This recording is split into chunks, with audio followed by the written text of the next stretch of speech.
Good morning.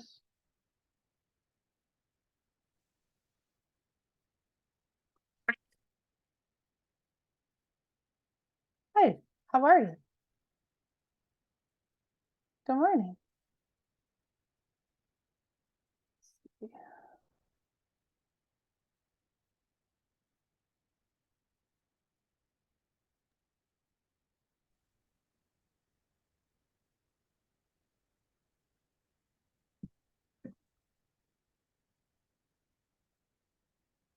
I'm just trying to grab my documents that I need for you.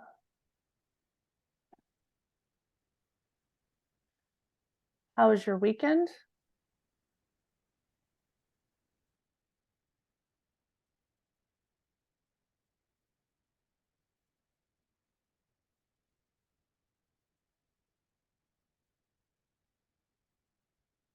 You're the only one here so far. You can unmute yourself if that's I easier. thought I was muted. I'm sorry. It's okay. How was your weekend? It was all right. How was yours? That's pretty good. What's Yeah. the latest with what's her name? Chelsea? Yes. I always want to call her Brandy. I don't know why. Like, I have to really think what's her name. Like, it's really stressful for me for some reason. Just name her whatever you want. No, I've sent them six listings. I've texted them and nothing. So Nothing? Okay. I'll check I in don't with her just to see what's going on, like, you know, Yeah. how things are Yeah, I going, mean, I but sent that's weird. like the whole like, oh, hope you had a great weekend. Yeah. Yeah. I think that's So, weird though. So I don't know what her issue is. well, All right. in honestly, I'm trying to keep them in that low 300s, but No, that's it's hard. really hard. I mean, No, yeah. And no, I'm I trying know. to stretch them to at least 340, 350. I So, know. I totally get it. um, How's it going with your sister's deal? so today we were supposed to close. However, apparently they can't find a title for this manufactured home. So now we have to It has wait for to the be state to issue us a surety. okay. And all right, I got you. And then it has to be detitled. Right. Okay. So can I ask you, wasn't that something that should have been done before this home went on the market? Yes, the listing agent should have done that, but a lot of listing agents don't know what the hell they're doing. Like they've never listed a house before, or they've never had a mobile home before. They don't really know what I come across is that the process, a lot of times the listing agents don't know the process, so they don't do what they should be doing. But that's Honey, why she that there's a doesn't delay. DocuSign. Yeah. She doesn't even DocuSign. I'm like, it's like good gravy. Yeah, right, right. So it's been a tough one. No, I'm sorry. So did you do a closing date amendment yet? Our original closing date on our purchase and sale was July 13th. Okay, so you don't And need in it the just docs, yet. it says July 13th. Not yet. And Okay. I don't know how fast the state will react to this. I know that there are title companies all over it, but now we're Sure. waiting on state. So I don't know. Yeah. It really shouldn't take that long, like a couple days maybe, depending on how backed up they are, but we'll see, So How's um everything going with anything that you've got going on? uh it's going pretty well. Like I've got, I'm just trying to find some more working on trying to get new listings. So Sure. um that's my goal for right now is just working on, hey, let me see if I can get us some more listings. It's kind of my focus for this week is to send Sure. out a That bunch makes of sense. her reports and um, Yes. you know, try to work on a couple that I know are coming anyway. But they just haven't been ready. So um that's about it. Let me see if I got anybody else trying to get in here. Aaron's here. Good morning, Aaron. Casey's Morning, here. sunshines. Good morning, sunshines. Look at Casey's pretty face. I swear to God, every time I see that picture, it looks like a cast member for Below Deck. Do you guys watch that show? Below deck Yeah. on Bravo. Casey looks like she's the newest below deck member with this red and just how It's the pretty this blazer, isn't it? picture. Yeah, like I feel like you're the next new cast member for. I love it though. I love that picture of you. Good morning. Good morning. Hello. Good morning, Hello. everyone. How's everyone doing? I already got the rundown on Bali, I think, but Good morning. how was the weekend? Anybody else? Weekend was busy, Good. relaxing at the same time. All right. What'd you do to relax? My kids were gone. They were gone to camp, so I just Oh, heck, that's all I you was just needed. Yeah, I love Yeah. that. Uh, uh, How was your weekend? it was pretty good actually. I had a really great Friday. I wrote a really big offer on Friday that got accepted. So like over 2 million. So that's a really big deal. And then That's- Saturday I chilled at the house, and yesterday we had dinner with some friends. So I didn't really work too hard and I didn't do that much, but it was a pretty good weekend. I'm really happy with it. So we had a bunch of stuff come out of the woodworks over the weekend. That was also interesting. Like just a bunch of people that have been on the fence, or people I hadn't heard from in a while, or all of a sudden like, hey, what's going, what are you doing? So I'm happy about that. We've had a couple snags with some closings this week that we're supposed to close, and for whatever reason they haven't yet. So we're just kind of watching and waiting on that. But Jen is out of the hospital, for those of you that know. So she's home, which is really good. But she's really mentally, this has really taken a toll on her. Just imagine, we all kind of think we're invincible and we go on about our life, and then all of a sudden your life comes to a screeching halt and you have a major infection that could kill you.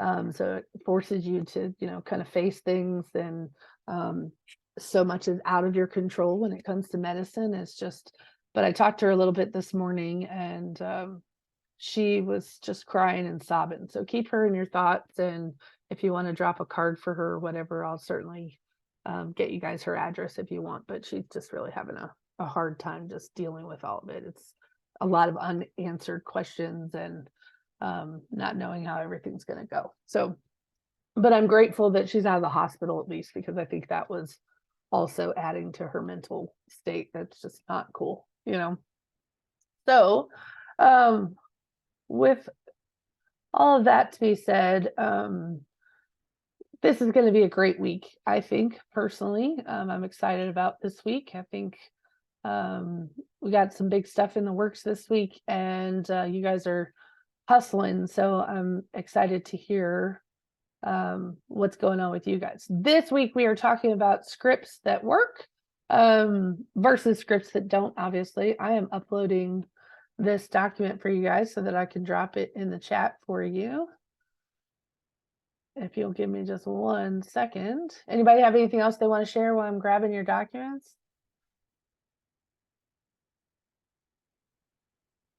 No? Y'all are quiet as a mouse? What do we got to do? Do a dance? Like, are y'all awake?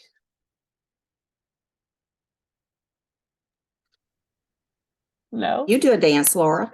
Yeah, Do you a want me dance to do for a us, dance? Laura. Yeah, do a dance. I'll do a dance. I wrote a $2.5 million contract. I'll dance all over this place. Whatever y'all need me to do. Wake the hell up. I'm just playing with y'all. All right, let's see here. Chat. Well, I do want to share that. Please do. So I did a backup offer for the second time, and we got under contract. Yay. And so now we're going through inspections, and hopefully that'll be finished in the next day or two. So yeah, I love that. And this is a big sale. Someone you met at an open house. I think that is fantastic that you stayed in contact and in touch with them so much that they came back to you and are using you. And there's something to be said for backup offers, y'all. Like, if you write an offer and you're not the winning bid, really push to see if you can be a backup if your client is interested, because A lot of these deals are falling apart for whatever reason. Things fall apart all the time. You never know why something is going to fall apart. I've sold a lot of houses as a backup, where we were not the first choice for whatever reason, but for whatever reason, the deal fell apart and it ended up working out for my client. And now my client, that is the house that they wanted. So don't sleep on being a backup offer. It can definitely work out to your advantage. It definitely turn into fruition, and it could work out for you. So I'm proud of you for going that course, convincing your client to try to be a backup. And now we're just, got to get them to the home stretch, and hopefully your repairs get on negotiate. But I'm super proud of you. Congratulations. What's a big thing to celebrate. So thank you for sharing that. Anybody else? Kaylin's here. Look at that. 2 weeks in a row. What will I do with myself? I don't even know. I'm super excited to see you here, sweet girl. I don't know if you're in the office with your children or if you get to work or if you're from home today, but I'm glad that you're here. Where's my girl? There's Holly. I was like, she better be here. All right. I dropped in 2 links in the chat. The first one's going to be your outline for today. The other one is actually going to be a link to the scripts that are kind of my favorite. I love the Locker Rooms script simplified just because I think that they have just about everything. We'll look through that in a minute. Y'all click on the link for the handout just to give me a heads up if there's something that it's not right, or I know you guys will be the first to tell me. So, and let me share my screen so that I can actually see y'all and stop navigating back and forth. All right.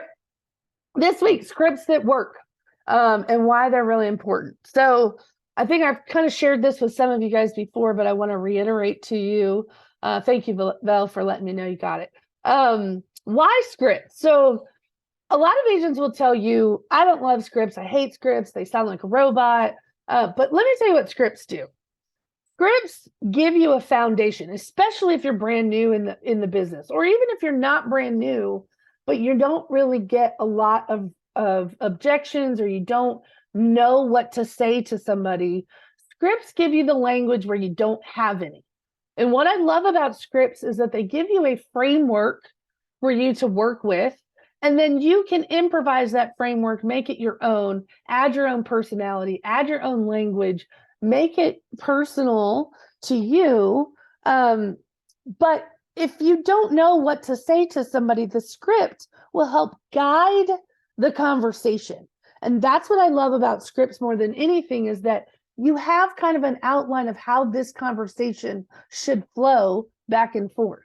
And then the other thing about the script is that there are very specific words and phrases and things that you want to make sure are understood by the client or the customer or the vendor or whoever you're running the script on, that you've hit some high points. It's almost like an outline for you to tell you, these are the things I want to make sure I get in. And you guys know I've been doing this for a long time. A lot of you will record me when I talk because you think it flows so easily out of my mouth. And how do you do that? I will tell you how I do it is by practice. I've been doing it 25 years. I've been practicing these scripts on clients in real life, but also on my own as part of my practice in my real estate business. I have prepared. Like, I know what to say because I've practiced these scripts over and over and over again. Also, early on in my career, I had a script partner that we literally once a week ran scripts with each other. And what that does, what I love about the practice part, is it's one thing you can take that book that I gave you and you can memorize those scripts and you can read them over and over and over again. But with the absence of practice, you don't know how to come up with things on the fly. When someone hits you with something, the conversation is flowing and all of a sudden you want to say the next thing, but they take it off into a tangent in the other direction. You don't know how to respond to that. You don't know how to bring them back to the conversation. You don't know how to, acknowledge their objection and bring them back down to where you need them to get. So one of the things I want to encourage you, if you are at all interested in having a script partner, somebody who would practice with you, in the chat right now, drop down there I would be interested. And that way somebody else that is interested would know that who's who I could reach out to if I want to practice some scripts. So I just want you to know in the chat, drop that I'm interested in practicing scripts, and you guys should with each other consider, you don't have to do it once a week, but pick 2 dates on the calendar that you're going to practice running through scripts with each other. Give yourself some time to study the scripts and then set an appointment with somebody and say, hey, would you like to practice some scripts with me or run through some scripts? Even if you only did it 15 or 20 minutes, you're going to be more prepared and better off. So scripts give you the language where you don't have any. I'm guessing only Bonnie said she would be interested. That's what I thought, but that's not true, Bonnie. Just everybody else isn't willing to raise their hand right now, and they're still sleeping. Just give them a little time. Don't worry. Okay. You're not alone though. But I applaud you for being the first to step up to say, hey, I want to practice, because again, you guys, what you need to understand that this is your craft. This is your career, right? This is not a part-time job. This is not a hobby. This is your career. And if you want to excel at your career, sometimes you have to invest time in making yourself a better student, making yourself better prepared, making sure that you can handle what's coming at you, right? And so those who really care about the kind of business that they're going to have, you're going to invest some time, whether that's with someone or alone. I don't care. I want you to do it with someone so that you have somebody to bounce off of. You don't know what that other person, when you're practicing the scripts, what they're going to say, right? That's the thing. You can study the book. The book doesn't teach you how to pivot. The book doesn't teach you to think on the fly. The book doesn't teach you how to come up with the next thing to say. That's for you to do, and it comes with practice. Okay. So I applaud you, Bonnie, for being the first one to say I'm in. And I will practice scripts with you anytime that you want to. And I see that some other people chimed in too. So I'm just proud of you for raising your hand. Let's talk about the benefits of scripts. Again, we talked about it gives you language where you don't have any. It gives you a framework. It gives you what to expect. Everybody knows that all of those things are wonderful things. The cons about scripts, in my opinion, and there's not many, I would just say this one I want to bring to your attention, is that you have memorized the script so well, you've practiced the script so well, that you don't leave room for active listening. Right? What does it mean to be an active listener? You might have to unmute yourself or chat. To be present and listening to every single word, and you can repeat it back, even if it's in your own words. Okay, that's good. That's good. Active listening to me is not listening to someone to have a response prepared, but it is listening to what they actually have to say and then acknowledging what you heard before you have a response to it. And a lot of people are not active listeners. They are listening to what you have to say just to wait for you to finish the sentence so that they can say the next thing that's in their brain, the next thing that needs to be said. So the only con I want to give you, or warning I want to give you, is be careful that your script, you're not so attached and married to your script that you're not actually listening to what the person says. You're following the guideline and the framework in your head, but the script has gone off to the left and you're still trying to force the script down their throat on the right, right? So make sure that you are very cognizant of the fact, am I still on this script? Like, have we gotten to the agenda of the script? And that's the other thing we're going to talk about in a minute. Or am I not even listening to this person and we're not even on the script anymore? We've moved on to a different objection. We moved on to a different thought process. But active listening means that you have heard and understood what they said, and you are listening for content and context. You are not listening for an opportunity to respond, waiting for an opportunity to respond. Okay. Number one, I want to give you some tips on preparing for using scripts, because these are very important for understanding the highest effective use of scripts. Is number one, you need to consider who your audience is. Who are you talking to? Is this a for sale by owner? Is this an expired listing? Is this a first-time home buyer? Is this a vendor I'm trying to get to partner with me? Who is my audience? And then you need to think about, what is their educational level? How familiar are they with what I do? Okay, someone who is another realtor who's very professional, who's been in the business 20 years, I'm going to talk a little differently to that person than someone who's a brand new agent, right? So who is my audience? What is it that they have an understanding of my business? What do they not understand about my business? And going into the script that you're going to use or the framework that's going to guide your conversation, how does that change based on who your target client is? Do I have to dumb it down a little bit? Do I have to use different words? Do I have to do a lot of explanation on the front end? Do I have a nervous Nelly person who really doesn't trust a realtor? You're going to get those people who tell you the first sentence out of their mouth is, oh, I don't like realtors. I had a bad experience with a realtor. So if you start off a conversation with me with that type of response, like, I don't trust realtors, I've never had a good realtor, I had a really bad experience with one, my primary goal is going to be to change your experience. My primary goal is going to be to find out what went wrong and how do I get a win with you? Like, what is it that would give me a win with you? What is it that you need? And then it's also including in my scripting, in my words that I'm using, the comfortability with them, trust, and building rapport. If you tell me straight out of your mouth, I've never had a realtor that I liked or that I've worked with well, or that I've never had a good experience, you better believe that my whole goal is to make sure that I have built in trust and rapport with you so that you can let that guard down.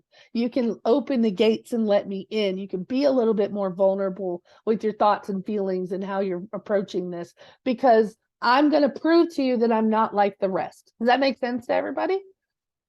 Just nod your head yes for me. And those of you that aren't on camera, I'm going to hear the heads rattle. So yes, that makes sense.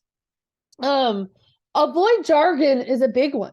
We tend to, when you're memorizing scripts, you tend to use words and language that you've learned in your industry that is not helpful to a first-time home buyer. It's not helpful to someone who doesn't know your business. It's not helpful to someone who's not really familiar with how your business operates.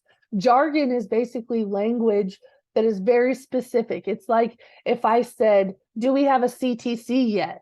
Well, to a first-time home buyer, they don't know what a CTC is, right? That's an example of jargon, right? Or if I'm saying, hey, it's still in underwriting and I haven't explained the underwriting process to somebody, that's jargon, right? So avoid using jargon. And if you are going to use jargon, make sure you define it to somebody. Read people's body language. Do they understand what you're saying? Or are you like, do any of you guys have experience? Well, I know Sydney does. Do any of you have any experience with military at all? I can't see none of y'all's faces. Y'all didn't want to show up ugly today, and that's okay. I am, but that's all right. Do any of you have any experience with military background at all besides Cindy? Well, I'll just talk for Cindy for a second. Military people are famous. Oh, Casey did. Good. Military people are famous for using jargon. You know, there's like tons of things in movies and examples of where someone will say, go down to the PX, make a left at the CO's house. Make sure you be careful and watch out for the CMC down there on the right. They use jargon and letters and things that if you're non-military, you have no idea what they're talking about. It's like they're speaking a foreign language. And you want to make sure that your communication does not include a lot of jargon and buzzwords that are unfamiliar to them. Okay, so make sure that you are speaking for people who have no experience or no educational level about what you do as well. Number 3 says, and Valencia, I love your answer. She said, no, not yet. I love that because Valencia, girl, if you want to focus in Clarksville or if you think you'll be in Clarksville, you're probably going to have to start learning some military jargon just to be able to communicate with some of them, because a lot of them will use jargon in their everyday because the military is their life and everybody around them uses certain jargon to describe things. But you'll learn it, I promise. You will customize your script after you've learned the framework of the script. You will customize it with your personality style. So you guys know my personality. I insert jokes in places just to see if people are still listening, to see if I'm getting feedback, to kind of insert my personality into something, but you have to learn the framework first and what the goal of the script is, and then you can tweak it and make it your own and make it follow your personality. You do want to implement key phrases or buzzwords, and this is where the prime example will be, and you'll see when we look at an example, but the prime example would be that client that told me they've never had a good experience with a realtor, or they've had a bad experience, or they don't trust realtors. I am going to include keywords that make them feel more comfortable trusting me. So I'm going to use words like integrity and honesty, and I'm going to insert those buzzwords into my communication so that their walls can start to come down. Does that make sense about how you would insert buzzwords? The other thing is, if I were talking to a relocation director, remember, I am considering who my target audience is. If I am talking to an HR manager or a relocation director for a small company, you have to identify what is their biggest concern. Like, what is it that is big importance to them? So I'll give you the answer to this question, because I know if I ask, y'all will just look at me like I have 5 heads. So I'll just, for sake of time, what do you think, the biggest concern that HR managers or CEOs of smaller companies have when their employees move to a new area?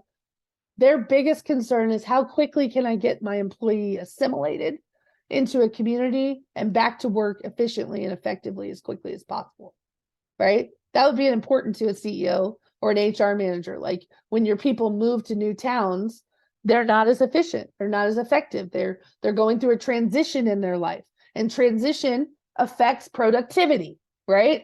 So again, buzzwords that I might use with an HR director are gonna be back to work quickly, assimilation faster, higher productivity, having the things that they need to feel comfortable and safe, and all the resources that they need to get them transitioned faster and back to work and effective as quickly as possible.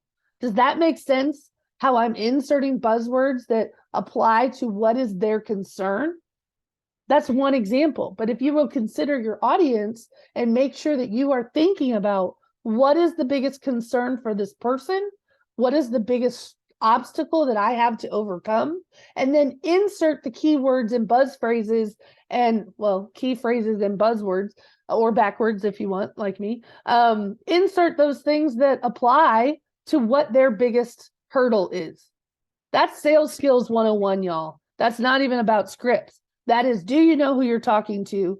Do you know how to insert things in those phrases that help achieve your goal, that help disarm them? That's the other thing I want you to think about. A lot of our clients and customers come to us with armor, right? They have a full shield, like a knight, almost. And I love this metaphor a little bit, because I want you to think about, when you are hitting all the boxes that make them feel comfortable, the armor starts to fall off. The shield starts to come down. They let you in. You're now partners. You're working as teammates to the common goal. But that's not how our clients arrive to us. They arrive to us in a full suit of armor sometimes, especially if they're strangers. Remember, that's why strangers are 8 times harder to convert than people you know, because you've got to break down all the pieces of armor.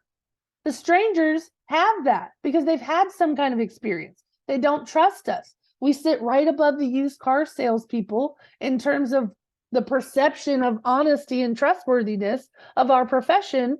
They don't. So make sure that you're including key phrases and buzzwords that help disarm them, that help break those pieces of armor off of them, allow them to lower the shield. You definitely want to grab their attention. So sometimes this is done with a joke. Sometimes it's done with a strong opening. Sometimes it's done with a big question that really makes them think, but you must grab their attention, right? I want you to imagine, I use this metaphor also as all the time. You're at a cocktail party and someone says, "What do you do?" Now, half of you in this room are going to say, "Oh, I'm a realtor." Well, you just buzzkill, you ruined the whole cocktail party. Everybody just ran away from you and scattered like cockroaches, right? Oh my God, no, they don't care, right? It's that the fact that you're a realtor, so is everyone else I know. I know 10, I know 20, I know 100, right? So you must grab their attention in a way that says, hey, I'm not like the rest. I am different than every realtor you've ever met. And if you don't believe that to be true, if you think you are just like everybody else, go ahead and retire your license and get out of the business because you don't have anything to offer anybody. But if you believe that you are doing something differently, you're providing a different level of service to people that they value and is needed, and you are there to help guide them through a process and you have something to contribute to that, then you are not like everybody else. You're not a scammer. You're not a sleazy used car salesperson. You are different, right? So how can you grab their attention that demonstrates that you're different? Or are you just going to say what everybody else says? Your choice.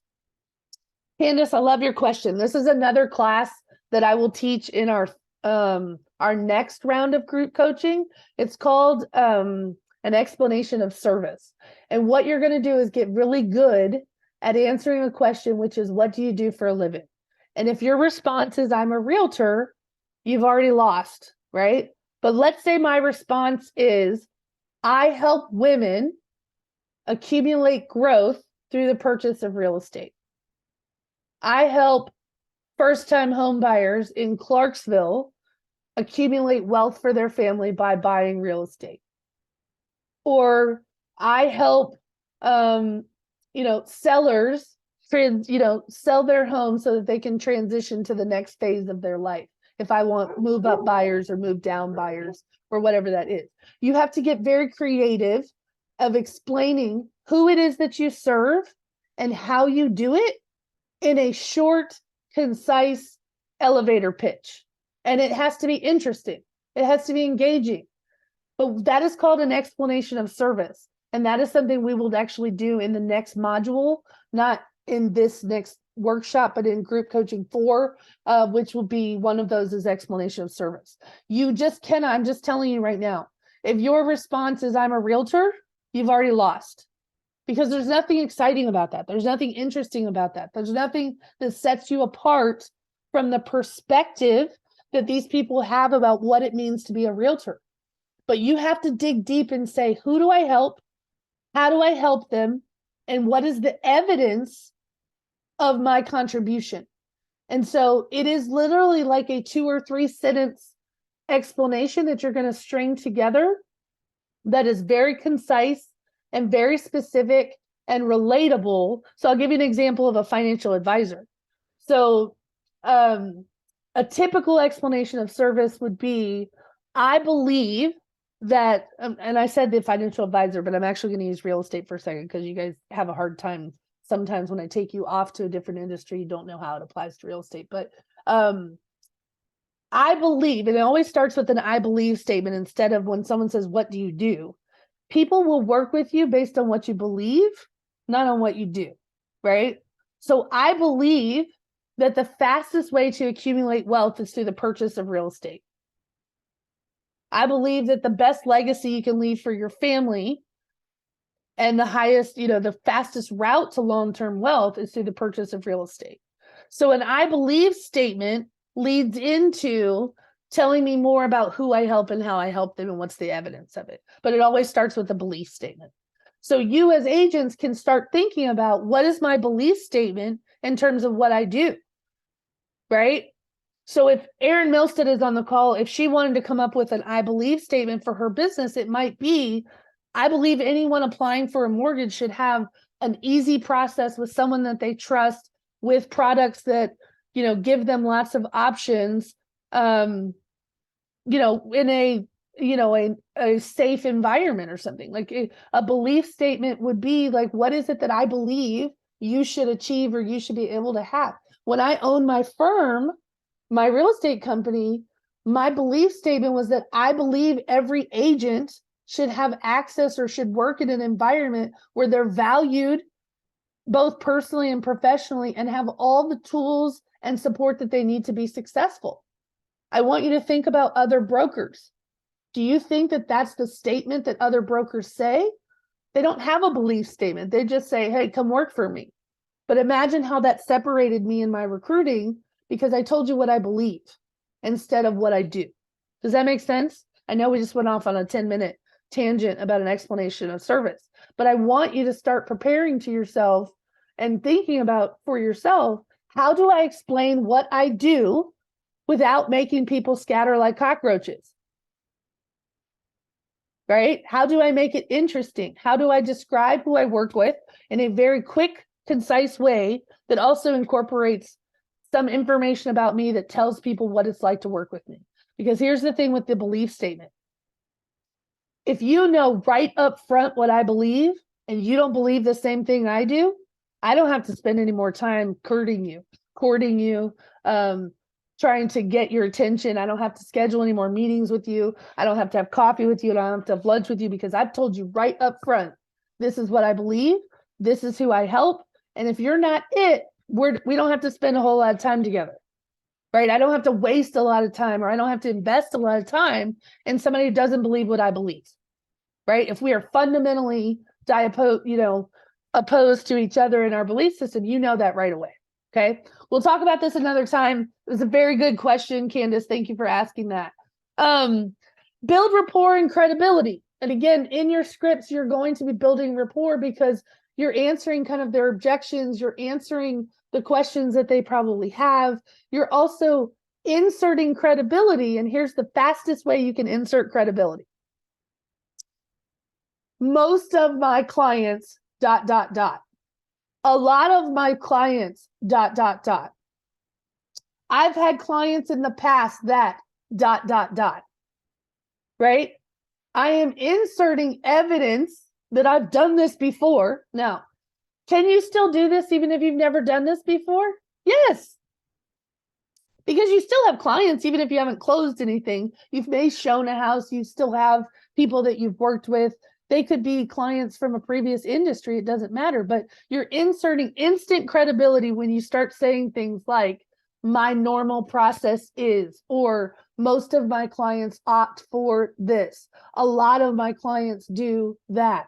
You're inserting experience even where you may not have some, which is instant credibility. That makes sense? Okay.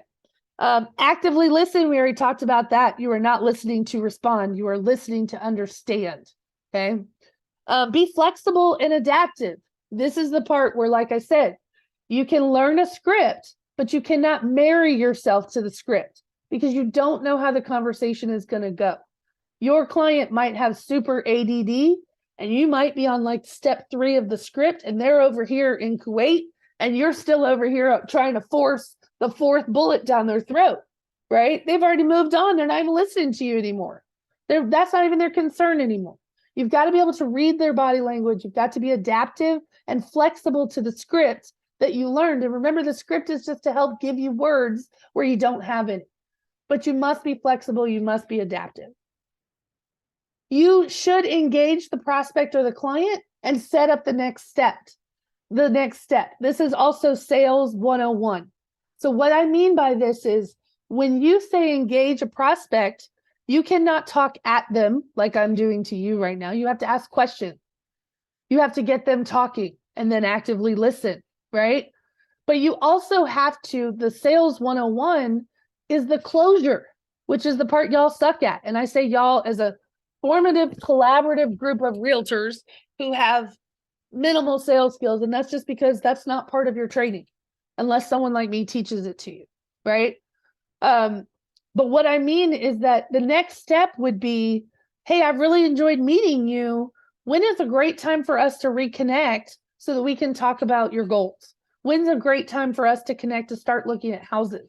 When is a great time for us to connect to check in on your first sale by owner process? When is a great time for us to check in so I can see how you're meeting your goals for next quarter, if it's a vendor or something like that? But you need to have some type of closure and not be afraid of the ask. The ask is the appointment, y'all, right? The goal of your script should be to get an appointment. A lot of them that we're going to talk about are to get an appointment. So you're setting up the next step is always the ask of, when is a good time for us to get together again? When is a good time for me to follow up with you? when is a good time for us to take that next step in this process, which is getting pre-qualified or getting pre-approved or whatever that is. But a lot of us are so afraid of rejection that we don't do the ask. For example, you're at a listing appointment.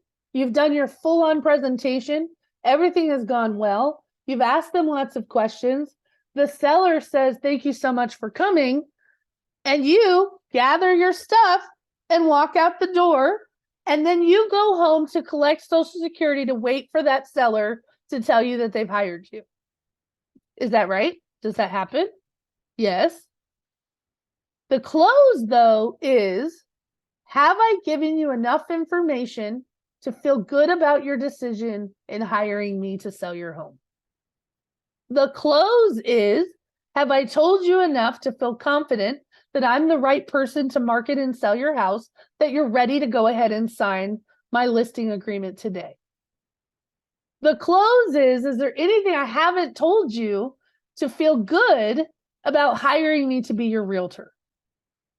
But a lot of agents are afraid of the close because they're afraid someone's going to say, oh no, we're interviewing 3 more people. No, we're just not sure. We're not ready to make a decision. Well, I want to know right now, what is the holdup?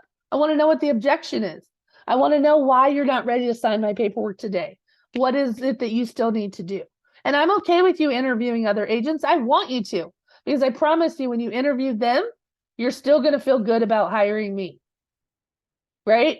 I want you to know what else is out there, because I'm very confident in my presentation that I know that whatever presentation you got, it might be good, but it ain't Laura Dahl's. So I'm not worried about that. I'm not insecure about what I left everything on the table. And that may not win it. I may not get the listing, but you better believe I didn't walk out of there without asking for it, right? Bonnie, you can overcome anything in this business with confidence. I can't teach you guys confidence. I can't teach you, but I will tell you right now, it is the key to your success in this business. You can overcome a lack of experience. You can overcome a lack of knowledge and competency if you are confident. You can overcome the concern that you have that you're not good enough, the concern that they think you're not good enough, if you are confident in yourself. You exude confidence in yourself and people feed off of that. You listen to how I'm talking right now and how you feel in your gut, right? You want to have this level of confidence. And if you are thinking of hiring an agent to sell your biggest asset, don't you want that person to be confident that they can do it? That they know they're the right person for the job? Think of yourself as an HR director. If you were hiring an executive vice president, you want the person who walks in and says, I can do this. I know I can do this. You don't want the person that says, it's a little bit above my skill set, but I think I'll give it a try. No, you want the person that says, I have a plan and I know what I'm doing and I've got this, right? The confidence is going to come with time, y'all, but you have to work on it. It's an inside job. No one can make you confident but yourself. No one can teach you how to be more confident. The only thing I can teach you is to start believing in yourself and knowing that you are unstoppable. The only person that's stopping you is you. The only person that's getting in your way is you. It's not the interest rates. It's not the lack of inventory. It's not, there's not enough time in the day. It's you and your dedication and commitment to your craft, period. And if you have to wake up every day and you look at the mirror and say, nah, bitch, you're not getting me today. You're not taking me down. You're not messing with my confidence today. You're not going to make me question my abilities today. Not today, Satan. I don't care what you say in the mirror to yourself. But if you don't really believe in yourself, what makes you think someone else is going to believe that you're equipped to do the job? They're not. You have to walk in with all, and I love this metaphor too, you have to walk in with all the courageousness of a 5-year-old boy in a Spider-Man costume or a Superman costume. Think about how brave they feel when they put that costume on and they are running around the house doing their spider webs. And, you know, I'm a mama boy, so these are just the things but I can tell you right now, my kid who had autism, who was not real well liked by his peers, he put on that Spider-Man costume and he was unstoppable. He could do anything. That's the kind of confidence you need to go out in the world every day in this industry and say, I can do whatever I put my mind to. I might need some help. I might need some resources. I might need to practice. I might need to work on my skill set, but I am capable of selling a shit ton of real estate. Right? I am capable. These yahoos that are cashing checks that can't even tie their shoes, if they can do it, you can. I know you know it. There's agents. Bonnie was talking this morning. She has an agent she's working with that can't even use DocuSign. They're still cashing checks. So why can't you? Right? You might have to work on some things, but your confidence is the first thing you need to work on. There is not anything you're going to do that I'm not capable. There's not anything you're asking me to do that I'm not capable of. Right? How's that for some Monday morning motivation? Woo! Girl, I was preaching this morning. We all need it. I'm just telling you, you got to believe in yourself, y'all, or they're not going to believe in you. Okay? You know that. It starts with you. And if that means you got to start working on your mindset to get all that negativity out of your brain, to get all the things that tell you you can't out of the way, if you have to post-it notes on your mirror, if you have to spew 100, affirmations out loud, I don't care what it is, but it starts with you. And no one is going to make you confident but yourself. I can butter you up. I can stroke your ego. I can tell you how amazing you are. But let me tell you something. That lasts 2 minutes. You go back out in the world and something slaps you in the face and it's gone. When you have internalized confidence, there's not anything that can drag you out of it. You're going to get hit with life waves. But when you truly believe what you're capable of, those waves that come and try to knock you down, you say, not today. It's okay. I've got this. Because you believe it. But if you don't believe what I tell you and I'm just your hype man and you don't believe it for yourself, it's short-lived. And then tomorrow you'll be back hating on yourself, telling yourself what you can't do. I could talk all day about confidence, but I'm very passionate about it because I truly believe it's what's going to set you apart from other agents. If you don't believe in yourself, nobody else is going to believe in you. And it cannot be manufactured. It's something you have to work on yourself. You've got to strive to say, how can I become a more confident person? And sometimes you have to work on your competence to be confident. We're going to talk about that in 2 weeks. So now that I've talked about it for 20 minutes, I'm so sorry. Y'all get me on a tangent. I get all passionate. Next thing you know, I start preaching. I'm so sorry. Avoid robotic and impersonal sounding scripts. Robotic means that you've memorized it and it doesn't have any inflection. It doesn't have any tone. It doesn't sound natural. You say, Mr. and Mrs. Seller, I was wondering if you were interested in having a conversation with me about possibly selling your home today. I'm not interested in talking to you. You sound like you're reading it, right? You got to practice it. It cannot be robotic. It also needs to be very personal. Personal means I have done my homework. Before I call a for sale by owner, I've looked to see how long has it been on the market. I've read their description on Zillow. Is there something in there about their azalea bushes? Is there something in there that I can use to make a personal touch in the conversation with them? Did I stalk them on Facebook and find out that they went to UT? You better believe it. I'm never wearing that putrid orange, but I might say go Vols at the end of my call, right? Doesn't matter, be authentically you, but make it personal is my point. Be mindful of your tone and your body language, right? Even if you are on the phone, your body language matters. If you are on the phone and you are not feeling confident, you're not sitting up straight, you're slouching in the chair, you've got this look on your face like, I don't want to be doing this, it is going to come through in your tone. It's going to come through in your language that you're using. So be mindful of the tone that you're using. This is the other part with agents, and this is just human nature. When we get pushback, which I would call an objection, any kind of pushback we get, we tend to get defensive. When we get defensive, our tone changes. It may not be the volume, but it may be how you say it. It may be the cadence that you use. The cadence would be the rhythm of the words and how they come out of your mouth, right? Be mindful of your tone. And is the tone that you're using, is it disarming or is it alarming? Because if I'm on the defensive, I promise you my tone is not as soft as it should be. If I'm on the defensive because I'm up in my feelings, like I feel like I have to defend myself, my tone is not of endearing and patience and kindness and trustworthiness. My tone is going to change. And it's not easy to be cognizant of the tone that you use.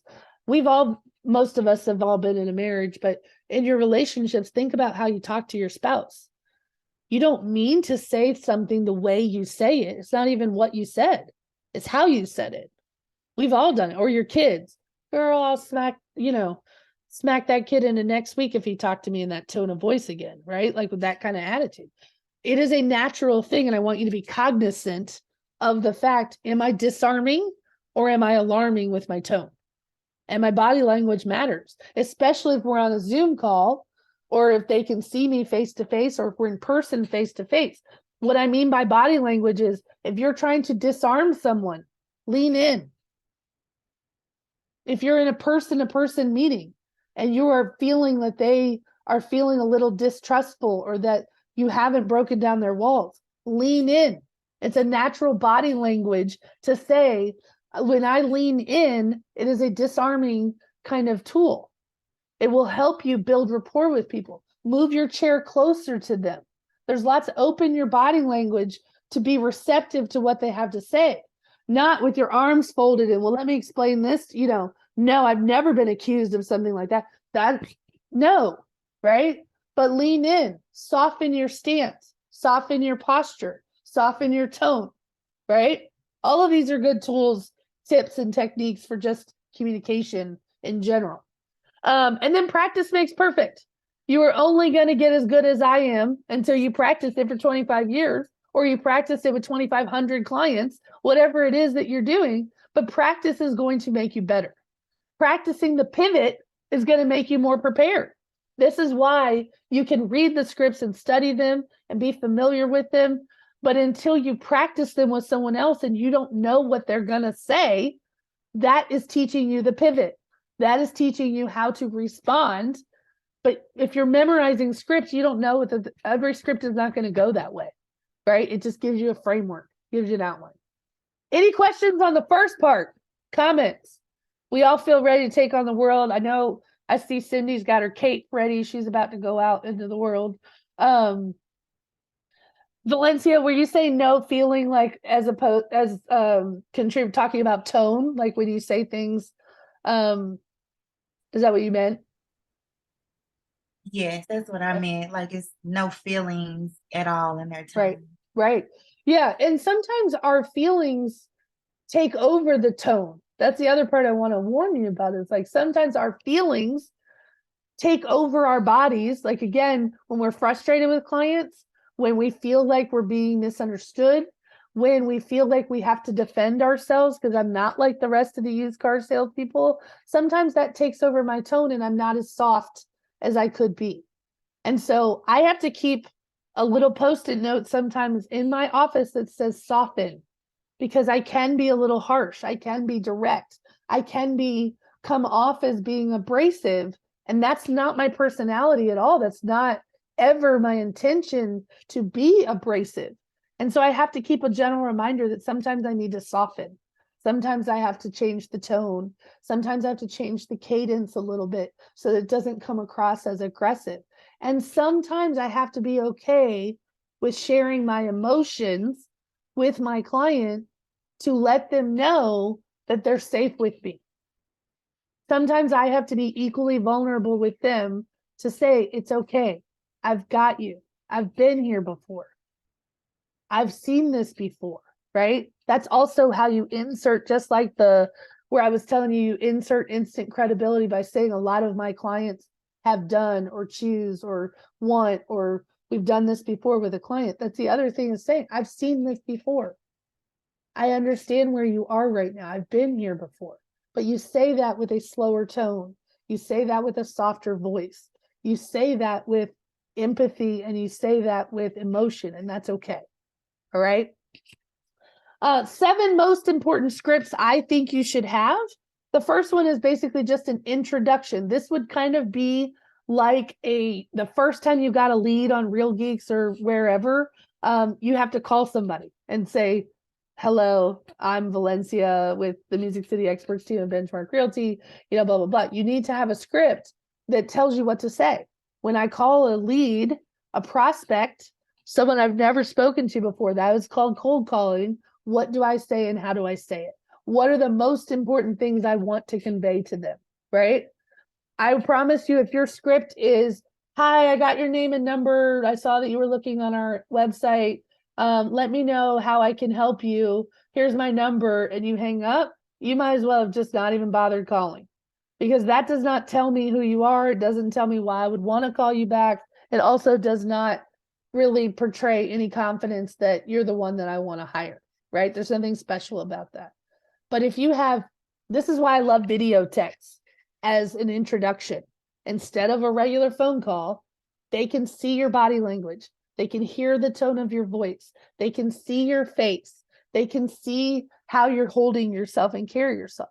A very quick video text that says, hey, this is Valencia Middleton with the Music City Experts team of Benchmark Realty. I am really looking forward to working with you and helping you find your new home. That's excitement. I can hear the excitement in your voice, right? I would love to know more about what you're looking for in a home. Give me a call so we can talk about some of the search criteria, and I can get you started on looking at some houses, and we can get this process going. Now I have a reason to call you. Now I know you're excited to work with me. I can also see your face. I can see who you are, right? I can see you're a real person. We get inundated with thousands and thousands and thousands of emails. I think mine has over 180,000 emails in it. And I've deleted 97%. Like, you get so many emails and text messages, they start to lose their effectiveness. Use your face. That's what people are going to be attracted to anyway.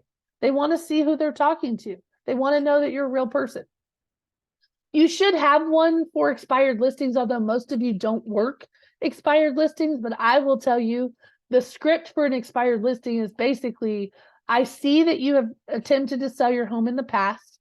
For whatever reason, it was not successful. I have looked at your listing and I have identified some things that I think we could do differently. Why is this important? Anybody know? I want you to think about, again, go back to our target client. Valencia, you look beautiful on camera and you have the most infectious smile I've ever seen in my life. So you need to show that to people. Don't worry about what you look like, okay? Why this is important is, again, an expired listing, they've attempted to go on the market and for whatever reason it failed, right? Could have been price, could have been condition, could have been location. There's usually only 3 reasons a house doesn't sell, right? Can't change the location. You can overcome the condition with price. If the price is too high, you're not going to be successful in selling it, right? Or maybe they had a life circumstance that changed and there's a reason it expired. They never put it back on the market. Maybe they decided not to move because it didn't sell. But I want you to think about what their goal was to sell it at one point. And you want them to know you have a solution for why it didn't sell. You have a potential answer to the problem. Does that make sense? I've gone through your listing. I've identified a few things that I would do differently, a few things of how I would market the property differently, right? I'm giving them a solution they haven't even hired. If you don't love expired listings, I don't care. You don't have to have this one. My mother built her entire career off of expired listings, but it took dedication. She mailed letters every single day. A lot of those houses needed the condition to be improved in order for it to be sold. So she spent a lot of time with the contractors, like getting things painted, cleaning it up. She pulled weeds at people's houses. She brought in furniture. She dressed up, brought in towels and things like that. If you're willing to do all of that, you can make a great living working expired listings. But if that's not your jam, that's okay. You don't have, it doesn't have to be. There's plenty of other business out there. Okay. But I just want you to understand, if you're going after expired listings, you're probably going to have to do a lot more elbow work, a lot of elbow grease to get it ready, or you're going to really have to work hard in convincing the client that the price is the problem and get them to come down on the price. So you've got to be skilled in that set. A for sale by owner, my favorite script for a for sale by owner is, if I could show you that you could hire me and still net more money than selling it alone, would that be worth a conversation to you? And what I'm going to do is I would pull out what I call FSBO math. FSBO math says that, the National Association of Realtors, they do a survey every year of home buyers and home sellers. And they basically tell their data showed that for sale by owners, typically unrepresented, only got 91 to 92% of their list price. Their same survey showed that people who hired a realtor got 98 or 99% of list price. So if you did 2 columns on a Canvas sheet and you showed their list price times 91% and what that net is, my list price, 99% minus my fee, I still typically would net them more money with hiring me than they would have otherwise, because they're getting 99% or more of their list price. Plus I'm doing all the work, right? So you're going to make more money and you still get to hire me. Is that worth the conversation to you? 100%. Because most for sale by owners, the only reason they do for sale by owner is to save money. So if I can show you that by actually paying my fee, you're making more money, why wouldn't you want to at least entertain a conversation with me? Right? So you have to think about what the pain point is. Think about what their objection would be to hiring you, and then have a solution for that. If I could show you that you could actually net more money and still pay my fee, would that be worth a conversation to you? And let me show you the FSBO math, right? The buyer consultation appointment is, how do I get that buyer to make an appointment with me? How do I get them to say, yes, I want to come in and sit down with you and talk about the process, right?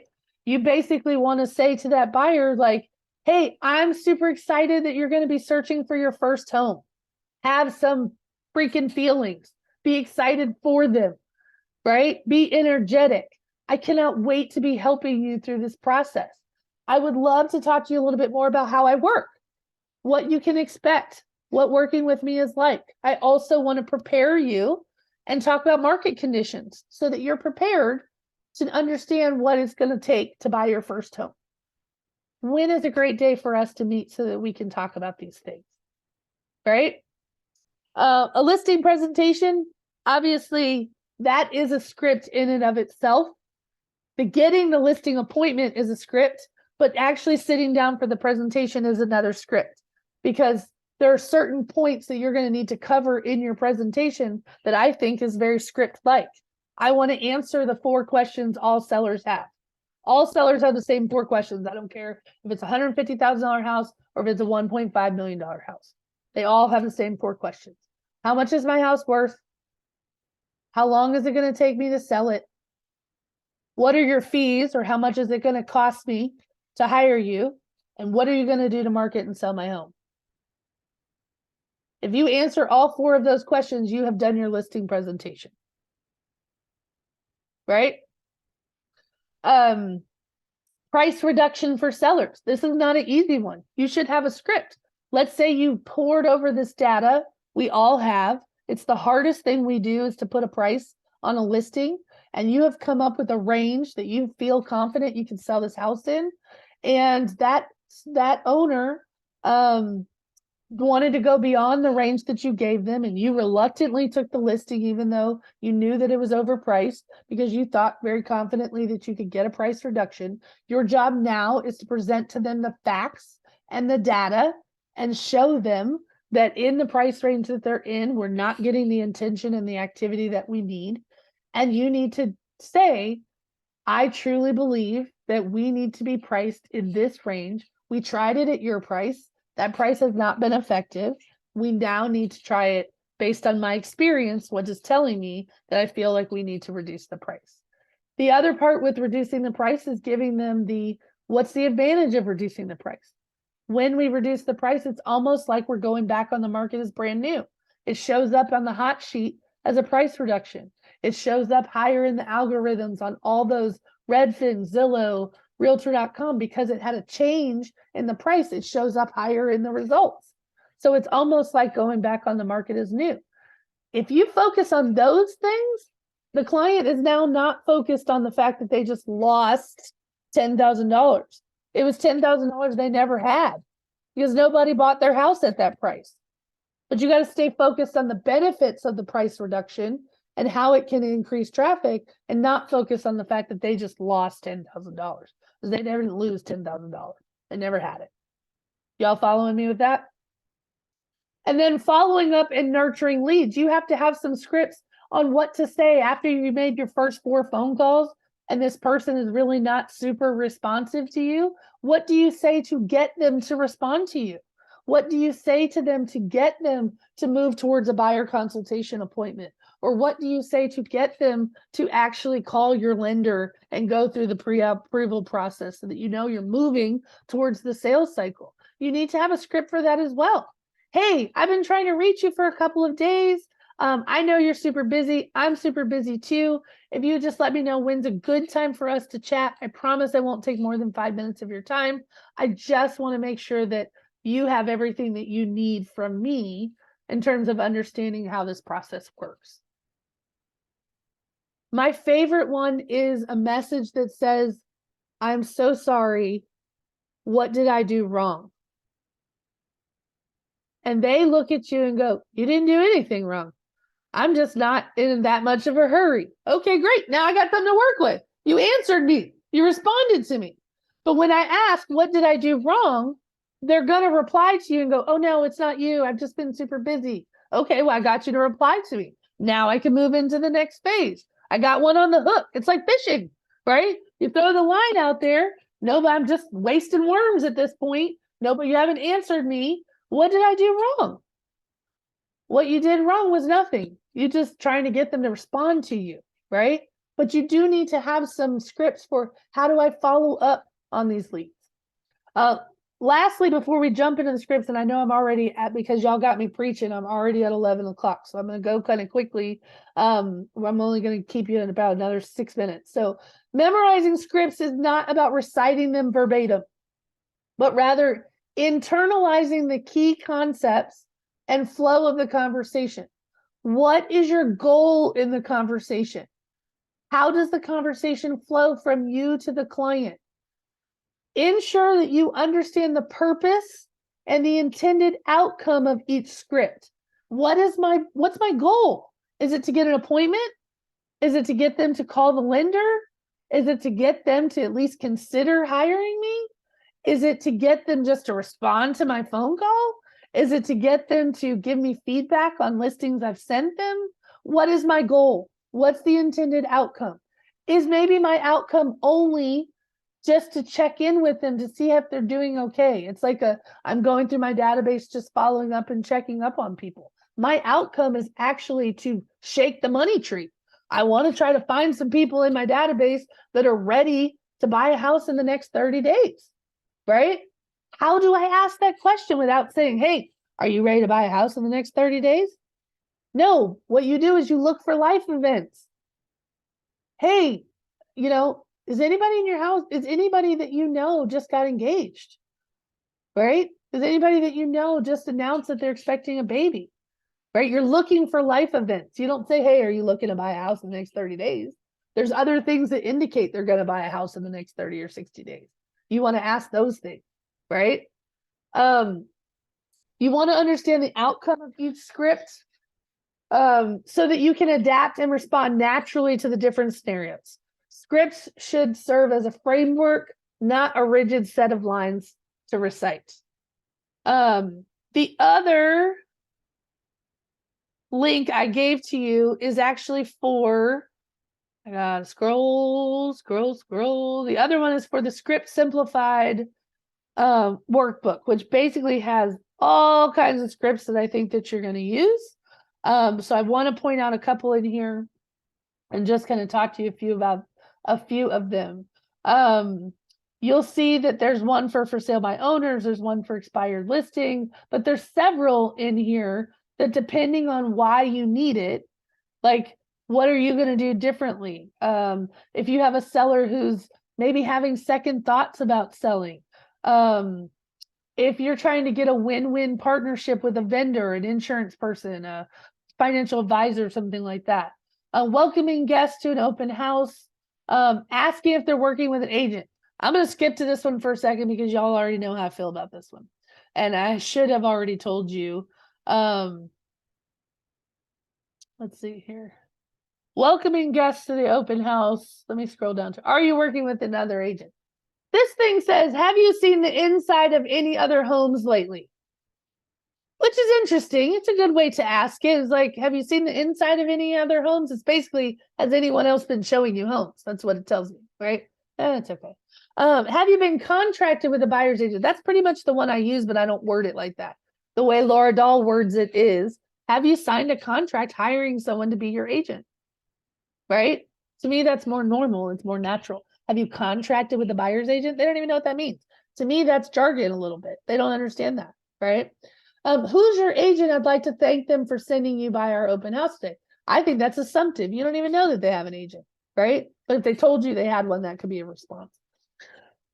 My advice to you would be to look through this. There's also so many other scripts out there that you can Google, real estate scripts that work, real estate scripts that are effective. You'll find tons. Find the ones that you like. Start with 2. This is my homework for you. Pick 2 scripts that you want to get really good at. Start with those 2, because this whole book of 67 pages of scripts is a little overwhelming, right?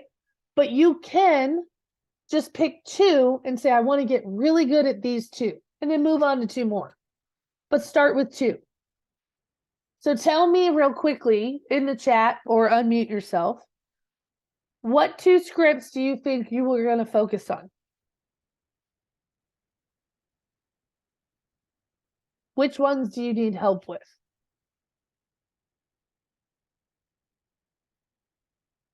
I know I ask all the tough questions. They're really hard. I know you're scrolling through the table of contents to see.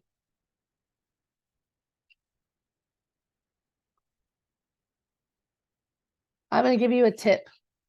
In my opinion, you really need to study the showing homes process with objections ones. Because what's going to happen is you're going to start showing homes to people and they're going to start to backpedal on why they don't like various homes, right? You need to have some scripts that say, you know, hey, I know this house doesn't check everybody. And I'm not trying to get you to convince people to buy a house they don't like. That's not what I'm getting at. But when people give you gentle pushback on maybe one thing they don't like about the house, you have to be skilled with, okay, this house meets 98% of your criteria. Are we looking for 100? Are we looking for a perfect 10? Or are we willing to make some compromises if it's in the right neighborhood at the right price? Right? I need you to arm yourself when people do give you pushback, when they give you objections. How do you overcome them? And that script for me is inserting things that I know you're never going to find the perfect house. That doesn't exist. You're going to find the one that's perfect for you, but I assure you, you're going to have made some compromises on something. There's no perfect house that fits 100 of 100, right? Bonnie said we need to sleep on it. That's a good one. And in the Bible Belt, we get all the time, I need to pray about it, right? And sometimes I'll make a joke, just so you know, and I'll say, well, I'm praying that somebody else doesn't buy it before you come to your decision, right? Because I want them to understand timing is really important. I want you to feel comfortable with your decision, but I also don't want you to be upset that somebody else slept on it yesterday, right? The one that you're sleeping on tonight, they slept on yesterday and they're going to buy today, right? It's totally fine, but I want to say, hey, I pray that this house is still available when you're ready, right? But it's okay. Here's the one thing I want you to understand. no matter what script you pick. It is very important that you validate what people say to you. So Bonnie, in this particular instance, when someone says, we need to sleep on it, my validation, and this is my script, is always going to be 100% I understand. I want you, I'm on your team. This is very important. I'm on your team, should be worked in to as many conversations with your clients as you can. I'm on your team. I want you to feel comfortable and confident that this is the right house for you, right? So I need to acknowledge that we're working together. I'm not a pushy salesperson that's just trying to collect a paycheck. I want you to feel comfortable about your decision so you know I'm not pushy and I'm not pushing you, right? But at the same time, I would not be doing my job if I didn't warn you that in this price range, houses are going to go pretty quickly. And so I'm going to need you to be prepared when you find one that fits 98% of the boxes, you may have to jump on it a little quicker. You may not have the luxury of time to sleep on it overnight. So what I've done, I want you to think about how I bookended that. I acknowledged what your concern is. I've reiterated to you that I'm not pushing you. I want you to feel comfortable and safe with the decision. I'm on your team, but I've also inserted that time is of the essence, and I want to warn you that you may not have weeks to decide. You may not have a day to decide, and that to be successful, I need to just make sure I'm telling you I wouldn't be doing my job because I'm here for you and I want you to be comfortable. But I also need to do my job. I don't want you to be upset if you call me tomorrow and tell me you're ready to write the offer and I have to tell you that it's already under contract, right? So when I say book in things, for me, I am always looking for an opportunity to insert. I am on your team. You are ultimately in charge of the decision that you make, and I respect whatever decision you make, but my job is also to give you enough information for you to feel like you're making an informed decision. And if you will work those three things into most of your conversations with your clients, you're going to have trust, you're going to have rapport, and you're going to have confidence from them that you are not the used car salesperson, that you're in it with them, and that you're guiding them towards making good decisions, not decisions based on emotion and impulsivity, and that you respect their decision to pray on it or to think on it or whatever it is that they need to do. You're on board with that. But I just want to warn you, it's okay. Pray about it. Get the whole church involved. I'll pray for you to have discernment tonight. I promise. But I just don't want you to be disappointed that somebody else was ready to act on it right away and it might be gone. And my job is just to warn you of that. Do I sound pushy when I say that? Do I make it sound like you have to decide today, like right this minute? No, I'm giving you a little grace to say, hey, do what you feel comfortable in. I back you up. I support you. But I have to warn you because I don't want you to be upset at me if I didn't. And then you took the time to think about it or pray on it, it's gone, right? So I want you to identify 2 scripts that you're going to practice. I want you to find a script partner. So Cindy, if you want to help Bonnie, I know you like scripts too, and Bonnie didn't have anybody who raised their hand, and I know Cindy wanted to raise her hand, she just didn't. So I'm raising her hand for her. That I think you guys should just pick a day and say, let's do some script practice and figure that out.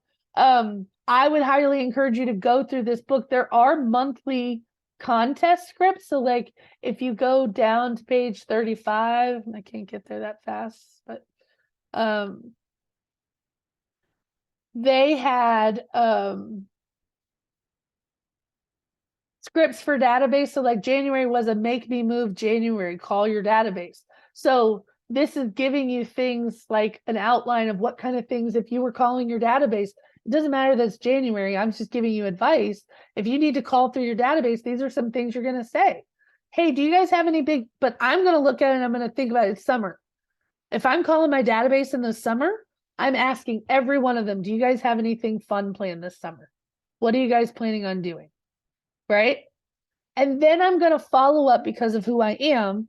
If they tell me that they have a trip planned to Mexico, they're going to the beach, they're going camping, I might send them a s'mores kit. I might send them a beach bag.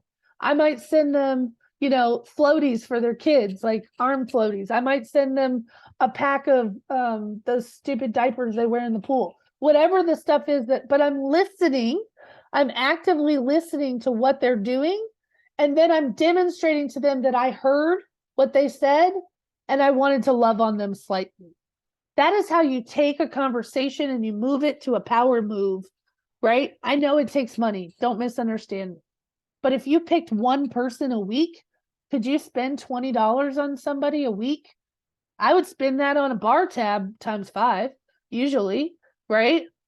By myself or with somebody. So I know I can spend $25 on a beach bag that has some sunblock in it, has some snacks in it, has maybe a Frisbee in it, and a beach towel. That cost me $35. Imagine the traction I get out of that. They tag me on social media. They felt heard, they felt seen, they felt loved on, and it was personal, right? I didn't just mail them a stupid postcard to 500 people I don't know. I sent something of meaning to the one person who told me something that I then used. You don't even have to spend $25. I could have just sent them a bottle of sunscreen and said, have so much fun. Make sure you wear this in Mexico. That's thoughtful. It cost me $5. I waste $5 on breathing in the morning. It doesn't matter. Think about how you're going to do this, right? Think about, I want you to be different. I want you to really love on your people and stop chasing strangers. Start having meaningful conversations with people that you know. Start building on the rapport, get them to trust you and like you, and then do it differently. Show up different than that used car salesman. Show up with all the confidence of the world of that 5-year-old in his Spider-Man costume and show them that you're different. Okay? Questions for me? Was this helpful? No? Yes, of course. All right. Thanks for being here today. I really appreciate you being here. Next week is a really good one. It is networking success. So I'm basically going to teach you how to network like a badass, and basically how to have an agenda and a goal for when you attend networking events, how you work the room, what you say to people, how you get their card. Again, we're going to revisit this explanation of services again with networking, because you are not going to walk up to people and say, I'm a realtor. So I want you to start thinking between now and next week, if I'm at a networking event, how do I tell people what I do? Who is it that I serve? What is the evidence of that success? Do I have a belief statement that I could use instead of saying I'm a realtor? That is attention getting, and that makes a difference. That is going to be memorable, right? If I lined up 10 people and said, what do you do? And 9 of them said, I am a ... And the 10th person said, you know what? I believe ... Which one stood out to you? The I believe, right? So I want you to start thinking about that for next week. I want you to start thinking about what types of networking you're going to be involved in, but I'm going to teach you how to be successful in it, how to be a badass at it, like I said, and then I'm going to give you some tips and some strategies for how to work that room and to have a goal of what your goal is when you go to the networking event and leave with success. Okay? It is Monday. It is going to be a fantastic week.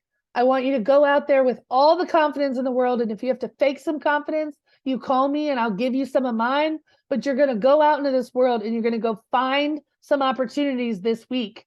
And then you're going to work on capturing those opportunities and putting them on the sales cycle, getting them there. Pick 2 scripts, pick a partner, start practicing, get really good at those 2 where you feel very confident you know what to say. Okay? Y'all go get them. That's it. That's all I got for you. Have a good day. See you later. Thank you. You're welcome.